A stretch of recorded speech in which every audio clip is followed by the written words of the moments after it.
Ito lahat ang papatikim sa atin ng Nanos Chicken Inasal. Guys, andito ako sa number 21, Road 8, Barangay Pag-asa, Quezon City. Ang sikat dito naman nag-offer ng mga inasal, ali rice, ali soup. At meron ditong inihaw na liempo. 130 pesos lang yan, inihaw na liempo. At meron ditong pecho, 148 pesos. Barbecue, 79 pesos.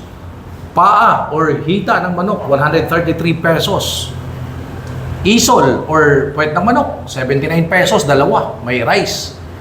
Longganisa, 89 pesos.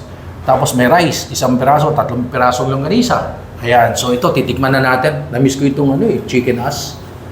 Puwet ng manok. Or sa English, chicken as.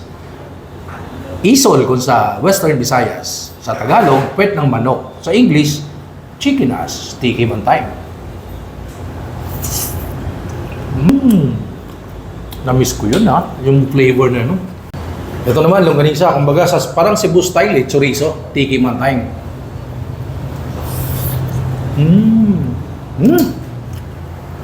Namiss ko yun, Cebu style.